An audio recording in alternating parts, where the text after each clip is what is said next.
Hello, this is Coach Tim Campsell, and I'm your host for the Self-Made is a Myth, Make a Difference Together show, where we are talking with successful business owners to hear their stories of the journey to building their business. And because we know that success in business is not something that we can do on our own, we recognize the folks that helped us to excel.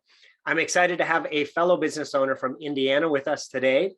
My guest is a third generation Booher in the security business, each with different companies. That's cool. We're going to dig into that a little bit. He enjoys hiking and walking and tennis and bicycling, and oftentimes with an audiobook.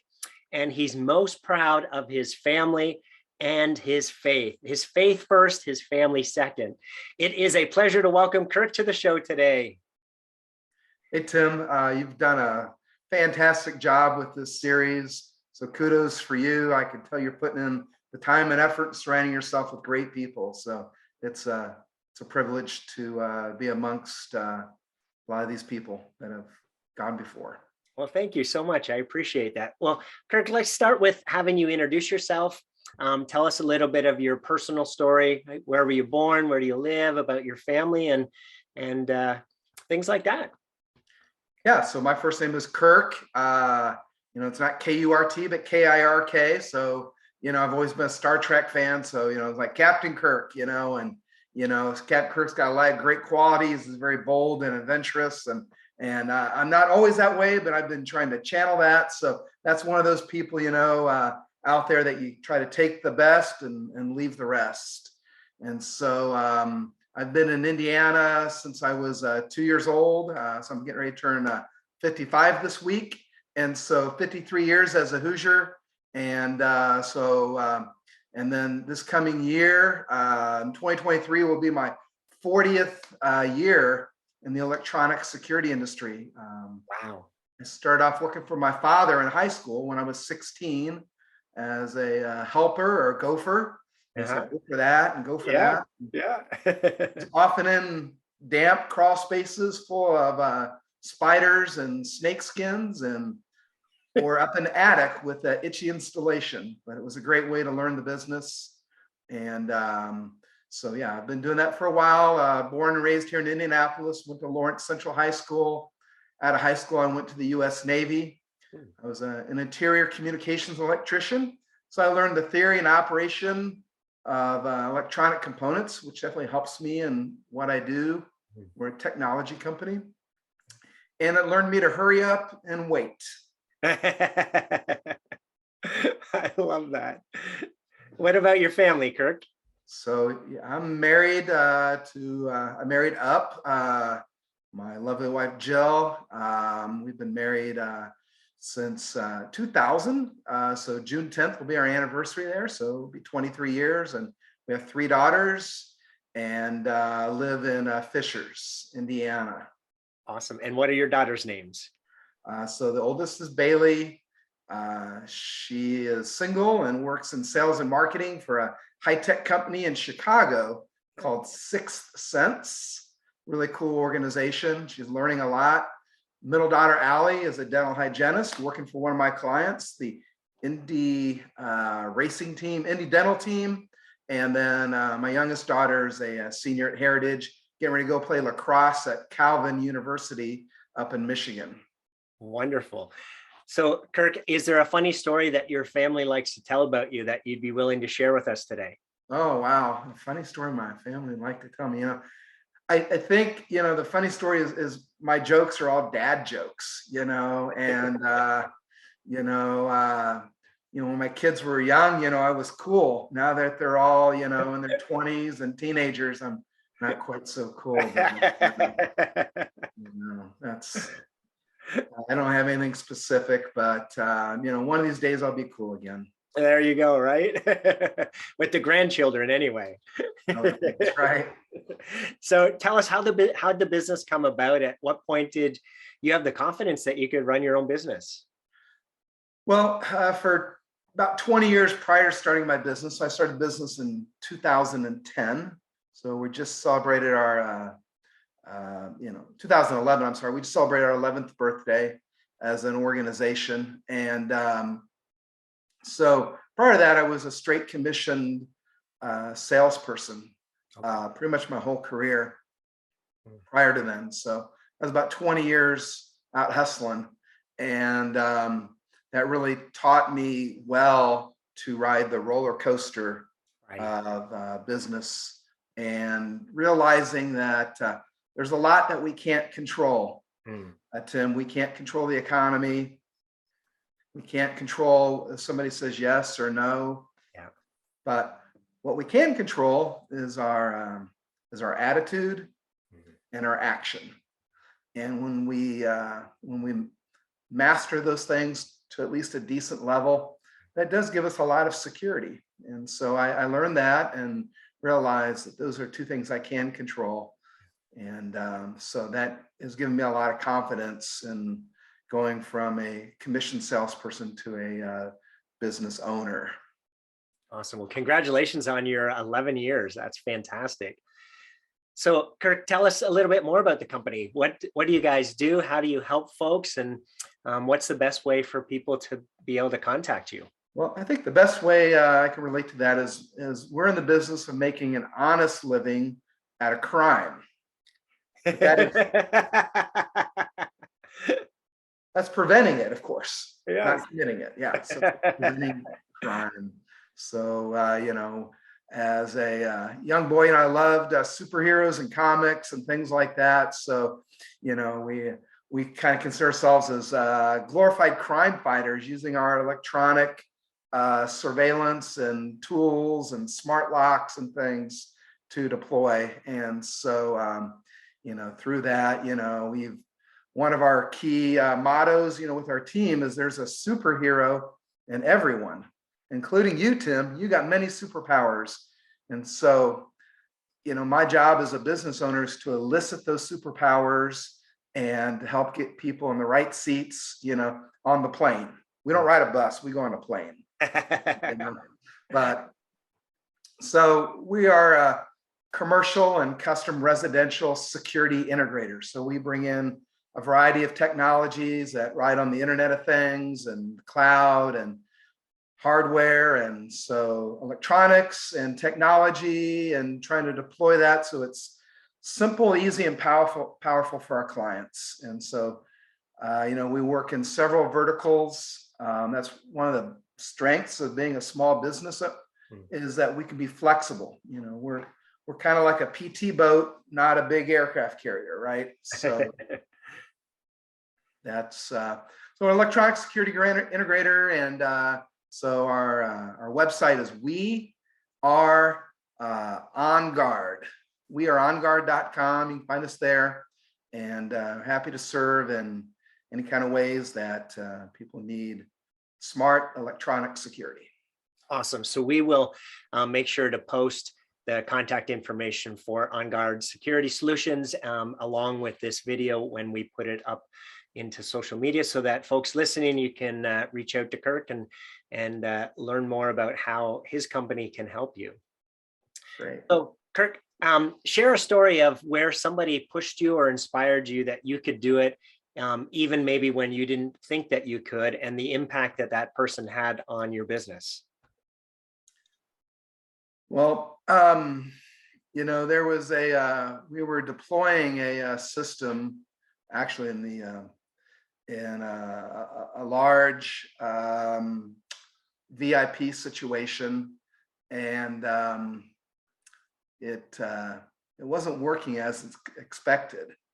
And I really my techs were working very diligently to figure it out, and I was kind of at my wit's end. And Tim, I said a prayer, and I made a phone call. And the phone call I made was to one of our manufacturer's rep, who was a sales guy, but he's very involved. And he gave me a hint of information that I was able to apply, and I shared with my lead tech, and he said, "Oh, that's not going to work." And I said, "Hey, what do we got to lose?" Yeah. And we did it. And bam, it lit up and it worked. And so it's a combination of faith and effort and communication, and just reaching out to this particular individual, Tom. he gave me the clue that I needed to solve the mystery. And so that's one example. That's awesome. So what's been in business for a long time, and obviously your family's been in business for a long time too. So what's your biggest learning as a business owner over the years? Yeah, business learning. That's a great thing. There's a lot of things. When we're talking about going from being a solopreneur to a business owner and building a team, right? And team is a special word. And there's an acronym I like to use with team, and that's T for trust. You got to trust your team, and you need to set them up to succeed. But you're going to get burned sometimes, but you got to trust them because that's the only way to succeed. And then E for empathy. You need to empathize with your team and walk in their shoes and see things from their perspective. It's not all about me. Empathy. And then A for accountability and having systems and processes, checks and balances. And the M for meaningful. You need to be on purpose and have a mission and meaningful and work together. So, when I think about, that being a very important thing, and then borrowed from Marcus Lemonis from The Prophet. You guys don't watch that show. It's great, but people, process, and product. And people first. Yeah. Right? And that's, you can't do everything yourself. That's a misnomer. You have to rely on yourself, and you have to count on yourself, but you can't do everything yourself. That's a lame existence. Yeah. There are so many folks that I talk to who have grown successful businesses, but then the business plateaus and they don't really know why. And it's like what you're saying is what ends up happening is the business has outgrown the business owner's capacity. Right? And all the things that help them to get there are no longer seem to be working, but it's simply that, the business has overgrown their capacity, and then it'll shrink back below and then up and down, basically plateauing. And to get to the next level, it's what you've just said, right? We've got to have the right team to be able to delegate and trust giving those tasks to, and we've got to have the processes in place to be able to manage the team. Love that. There's definitely a quality of life, a quality of business, and there's nothing wrong with being small, and there's nothing wrong with being big, but it's being just right for your environment, right? And so my father was a business owner, and he was a very diligent. He was the king of networking. He was a fabulous networker, and knew everybody everywhere. Every time we would go out to dinner, he was saying hi to people. And he was involved in Sertoma, the Rotary, Antelope Club, the Columbia Club, what club. Wow. And that's one thing that he really, really did well. And so working with other people and networking and trying to make connections to other people, I think, is one of the best things that we can do. So I try to be a connector and a problem solver within and without our business. I love it. You never know where a coffee conversation might lead. Right? I love that perspective of being, open to meeting new people and making connections. That's awesome. So Kirk, we know that business success doesn't happen in isolation. So tell us about one of your biggest challenges during the years and a fellow business owner who helped you get through that. Sure. Well, one comes to mind when, I started the business, and it was just me that when I first started it, 5K and the desire to go out on my own, and my wife, bless her heart, supported me in that. And so I started, and after a while, she took sympathy upon me. She that I'm not best on the back side of the business. And so she helped me with the books and the finances and all that. And, when you work with your spouse, it's a different kind of relationship, and, boundaries are important. And Tim, I thought I would be the problem with the boundaries, but actually I was working all day. So I would come home and then she'd have all these questions and like, oh, I didn't want to interrupt you, but I need to know about this and this and this and this. And she has a bachelor's degree from Kelly School of Business and a master's, and she's a really smart person. And her management structure is very corporate. Hmm. And my management structure is more entrepreneurial, fly by the seat of your pants, I have to say. And those two things don't always Yeah. compile, but so after about 5 years, she went back to her career, and I needed somebody on the back end that I could trust. And so I was in a small group, a CBMC group, and I met a gentleman there named Sean, and he had a small accounting, financial, like a fractional CFO. And we hit it off, and he came in and he really helped me a lot in transitioning, going from QuickBooks Desktop to online with some software integrations with PPP and everything through COVID and everything. So I got to give props to Sean and the fact that he really helped me during that transition and is still with us. And today we're launching a new business called V Response, which is a virtual services business that's going to be based over in Pakistan, and we're going to provide virtual services, SEO, SEM, lead generation, virtual things. So that's pretty cool where that relationship has gone, and it's been wonderful. Yeah, that's amazing.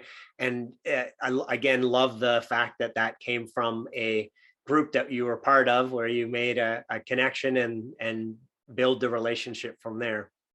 Absolutely. So I also loved the story about your wife. So I coach a number of husband-wife couples who are also the business owners. And the fun part about that is the whole idea of opposites attract have been proven to be correct time and time again. And the way that I describe this to my clients is, hey, that we need each other, right? Our opposite, our spouse tends to be our opposite. And that's because we need that other perspective to complete us, right? To give us a full rounded perspective.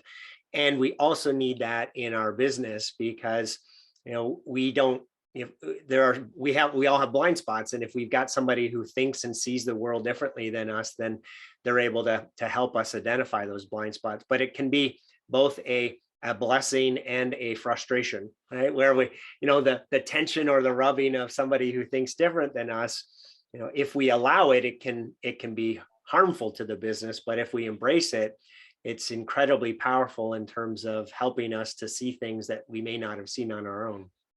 For sure.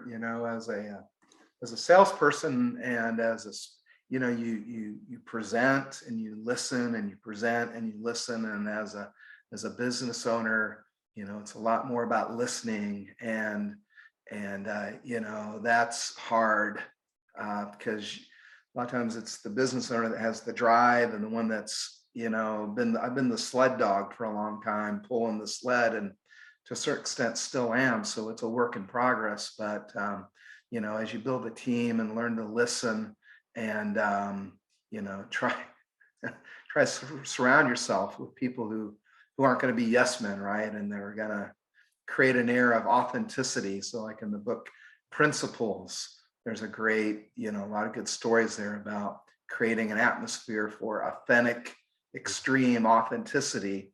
So you get good feedback, yet, keeping it professional and helpful too.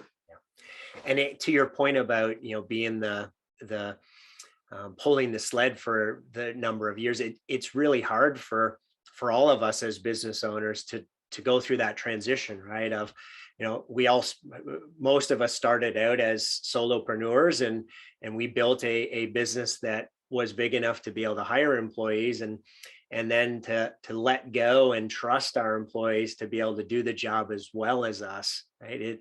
It takes a lot of effort to train them and get those systems in place, but also the faith of, I just have to let go, right? And trust that what I've created and the team that I brought on place is going to be able to take over. And there can be a lot of freedom when we do start to let go, right? And not have to worry about all those parts of the business anymore. Yeah, like many businesses, including ours, I kind of see it as a three-legged stool, right? So we have the ops part of it, the fulfillment, we have the finance part of it, and the sales part of it, right? And my key role has been in the sales. And nothing happens until something gets sold, right?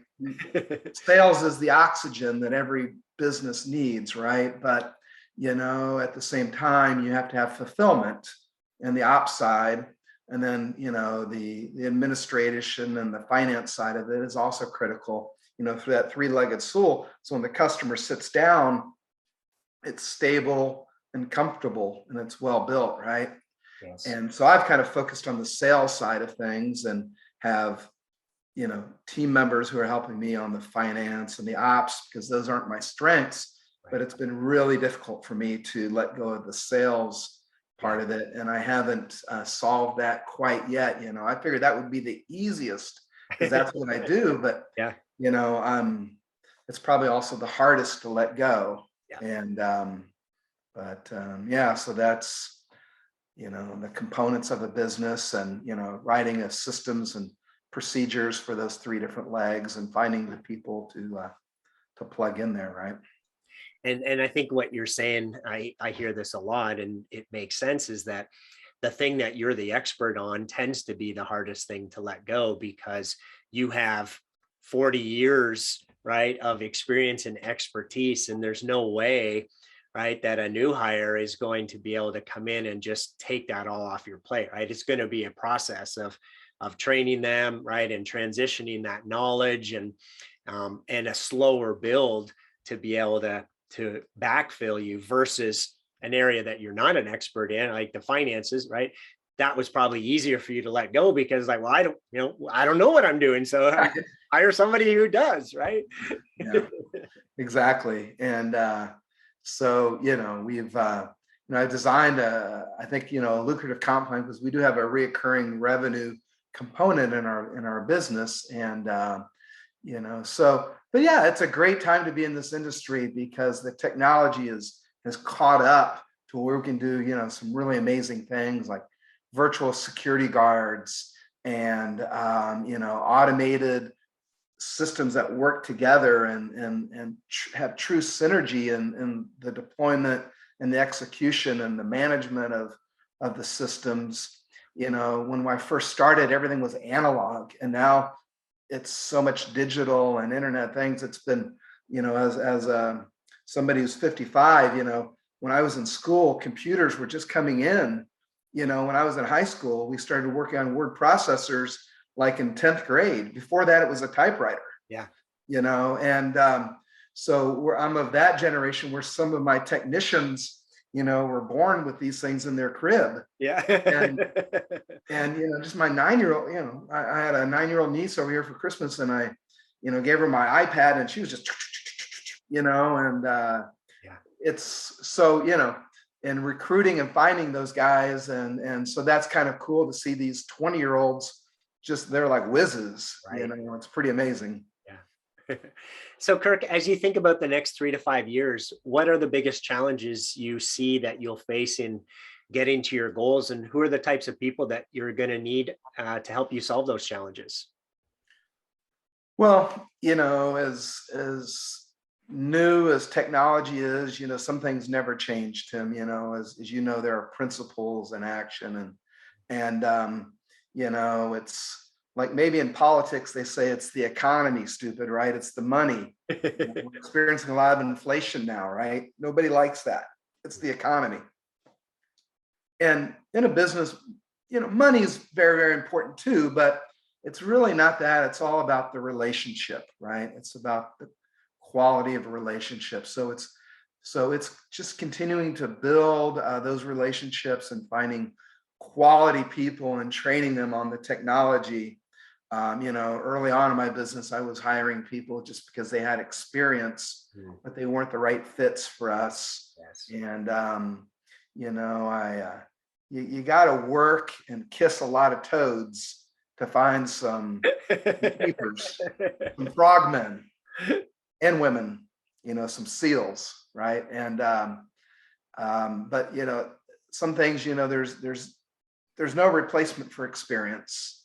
You can read all the books you want. I read a lot, and you can go to lots of education, but there's nothing like experience. And but it's great when you can borrow from other people's experience. Yes. So that's a good thing about this show, Tim, is that we get to learn from other people's experiences. And I love to listen to biographies and people's stories, because you can glean something there, that can save you a lot of pain and time and get there quicker. For sure. Absolutely. You mentioned something I want to expand on, is I think it's important for everyone else listening, is the used to it hire based on experience, but learned that you need to shift and hire based on people fitting your culture. And so the mistake a lot of businesses make is we put a job description together, and we post the job description and look for people who have those skills and experiences. But the problem with that is, if they're not a good, strong cultural fit, right, it doesn't matter how much experience they have. Right? We can teach skills, we can't teach a cultural fit. So if we bring a bad cultural fit into our organization, it could be toxic to the rest of the employees, right, and bring everyone down. So in everyone's interviewing process, we want to make sure that we're identifying, are these people going to fit our culture, right? Do they match our values and our beliefs? And then if so, then do they have the right skills and experience, or can they be taught? And so I'm sure, Kurt, you've had experiences where, and you mentioned it, right, where you brought on a bad cultural fit, and then it's more hassle than it's worth, right? Right. And, sometimes you just don't know until you know, right? I mean, you want to take, like they say, hire slow and fire fast. Fire fast. You got it. And we tend to do the opposite. And but that's where having some tools in place, having a coach to help, having that third non-biased person to help in that process. And I've used that in the past, and I've not used it, but I've had successes both ways and failures both ways. But it is nice to have that non-biased person to help you make those decisions, those key decisions. And so for us, it's identifying a purpose. So our primary purpose is professional protection of people first and property second. Our motto is to have no worries, because we are on guard. And then lastly, I mentioned earlier, having a superhero in everyone. Finding those qualities and honing them and empowering people to operate in those areas. But ultimately, we have to be the brand, we have to be the evangelist, and as the business owner, we have to walk the talk, right? And that's where the litmus test really is, and that's where the rubber hits the road. And I don't know what president said, but the buck stops here. Yeah. And however, it's that paradox where, yes, you're accountable, but as you expand and grow with the team, it's amazing. It takes a lot of the burden off. I like the walk the talk analogy, right? It's oftentimes if our employees aren't doing something that we've expected of them, right, it's easy to blame them. But then if we really look in the mirror, it's like, oh well, I've stopped doing it, right? So what Kirk's doing there is point at somebody as if you're blaming them for something, right? And then look at how many fingers you have pointing back at yourself. So we can't control other people, but we can control the way that we train other people or hold other people accountable, or the model that we're setting for them. So when we don't like something that we see happening, we always have to look in the mirror and say, okay, what can I do differently, right, to get a different outcome? And the walk the talk's great, right? If we're not doing the things we're asking our team to do, how can we ever expect them to do it? Absolutely. And being humble and authentic. And when we make a mistake, being quick to admit it, take ownership, and do something about it. Right. And there's a great book, Extreme Ownership by Jocko Willink and Leif Erikson, I think. But Extreme Ownership, it's such a great leadership book because it's, if like one of my technicians goes out in the field and let's say, he's putting a job in and his ladder isn't quite tall enough, and he can't get the job done. Well, that's not his fault.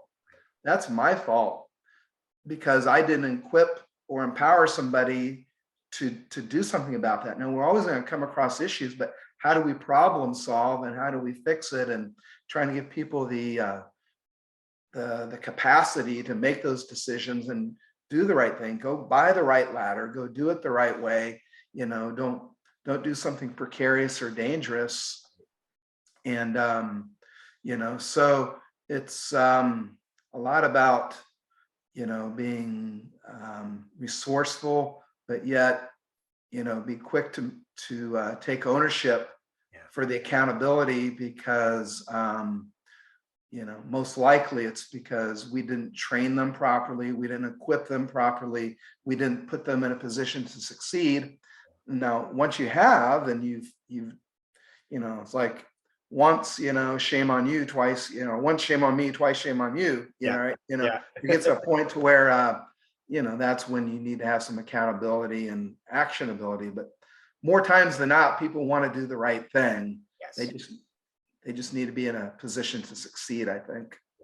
You mentioned training them and setting them up for success. So little known fact is we only retain about 5% of something that we are taught on the first time through. So a lot of examples I hear is, well, I hired somebody and I had them shadow me for 2 or 3 weeks, and then they went out on their own and they weren't able to do the job. It's like, well, again, right back to Kirk, you have 40 years of expertise, right, in your head. And so again, I love what you're saying is we've got to acknowledge that if we just have them shadow us and they're only going to retain 5%. If they take notes while they're shadowing us, it goes up to 50%. And then if we've got the training on written down in a manual or a video or something like that they can refer back to later when they forget, because they will forget, right? Or we've got regular check-in meetings with them, right, on a weekly basis that they can come to us and ask their questions, then the probability of them retaining that knowledge significantly goes up to, the statistics are if they fully participate in the learning experience, then it goes up to about 98%. So 5% to 98% is a huge, difference in terms of efficiency of an employee. It's the slow down to speed up idea, right? If we take the time to properly train people and give them the documents or the manual or the video that they can refer back to, we get a ton more out of our new employees than if we just have them shadow us for a couple of weeks. For sure. And it's a process and we have to be patient, and the bottom line is, but if the person has the right motivation, they have the right attitude, and they communicate, we have to communicate with them and expect them to communicate with us and have those open lines of communication, then, a mistake can be a learning opportunity, right? But at the same time, it's having open lines of communication, a team that works together, because, in our small business of 7 full-time team members, we take on some enormous jobs with lots of technology and challenges. And the only way we succeed is by working together as a team. That's a fact. And because, the group is a lot smarter than any one individual. Even if that individual has 40 years, it could be 40 years of doing it the wrong way. I mean, sure. Yeah. I like that idea of communication and creating an environment where it's safe to communicate, right? So I've heard examples where the business owner is so busy, right, doing the do that they don't have time to listen to what the team's saying. And so now the the team's not getting all the things we're talking about, right? In terms of that feedback and that, correction when they're doing something wrong. So building in that time to have that communication and make it safe too. Our employees are going to make mistakes. So we have to make it safe and okay for them to say, hey, I messed up, right? and Absolutely. not like they have to hide it. Right. And you want to create an atmosphere where it's safe and authentic, and you don't want them hiding their mistakes. You want them say, hey, what did I learn from that mistake? How do I help another team member avoid that? And having processes and communication platforms to help, and that's, one thing I think we've done well is we built this business on the cloud and use communications and, having, obviously we all have these, right? And these are great communication devices. But we use like Slack, for example. Slack is a really great communication channel, and, to share information, to go back and look at it. And, that's one resource. And, we're in the information age, and just try to make that stuff accessible. But it's about empowering people so that they make their, right decisions. And ultimately, this is really simple, but for us, number one, is it good for the customer? I mean, is it good for them? Is it the right thing to do? That's numero uno. And number two, is it good for the company? Right? Is it, we don't have to make money 100% of the time, but we need to make money most of the time, right? Right. Without profit, we go out of business, right? That's not good for the customer. Right. That's not good for you as the employee, right? So we need to make a respectable, a decent profit. And so it has to be good for the company, but it has to be good for our image, our safety, our brand, our longevity, right? And then third, is it good for you as the employee? That doesn't mean it's easy or is it comfortable, but again, is it the good and the right thing to do? And if that answer is yes, yes, yes, go do it. Yeah. You don't need to call me for that, right? Just do it. Yeah, love it. But if you're unsure, think about it. And if you're still unsure, call a manager, call a peer, call me, call somebody. But if you're unsure, don't do it. Yeah. Right. It's wrong. No questions asked, right? And I think if you have that type of philosophy and you teach that, you have to micromanage a whole lot less, right? Yeah, very fair. So Kirk, if I ask you to pick 3 people in your business journey, your business owner journey that you're most grateful for being there as part of your business growth, who are those 3 people and how they help you? Sure. Well, I've already, because they're important to me, I've already mentioned several, but number one's my father, Ken Booher, who, taught me what it's like to be a hardworking, thriving entrepreneur. And number 2 is my wife, and for supporting me and encouraging me to do the business, and then giving me the freedom to do what I need to do.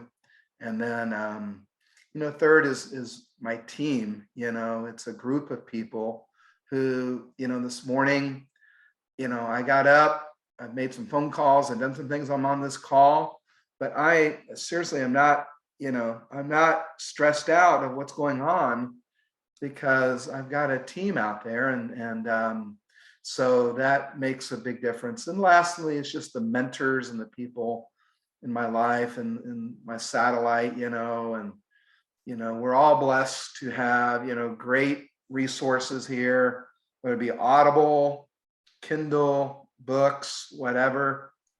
I mean, there's so many great things to learn.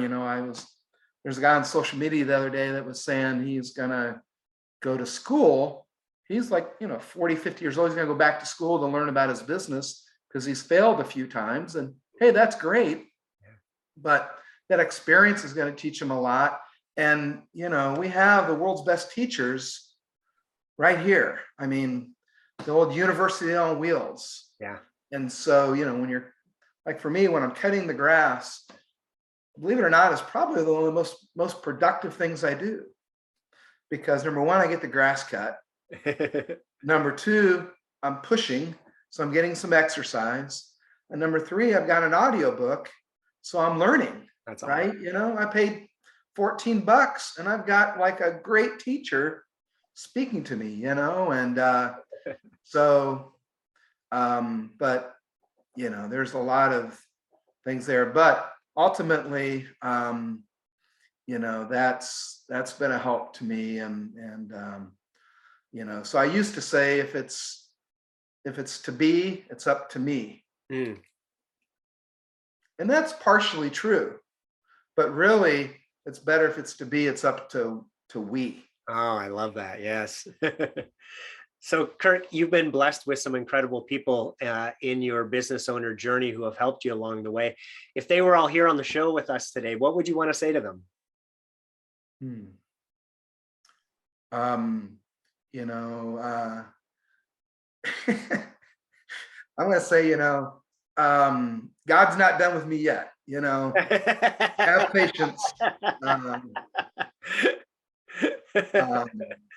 You know, it's a process, and every day is a new day full of grace.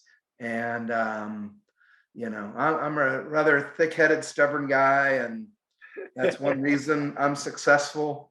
But that's one reason I'm not as successful as I could or should be. So, you know, I haven't thrown in the towel. I'm still learning, and be patient. I love it. Kirk, it's been a pleasure speaking with you today. Thank you so much for being on the show. Hey, thanks for interviewing and doing what you're doing, Tim. I wish you the best of success, and we'll see you around. Awesome. Thank you. To everyone who tuned in, thanks for listening to the Self-Made is a Myth show with Coach Tim Campsell. Be sure to help us spread this movement by liking the show and sharing it on your social media. To join our movement, go to bemadtogether.com. Okay, folks, that's a wrap. Make sure to pay it forward, and I'll see you all next time. Take care. Peace.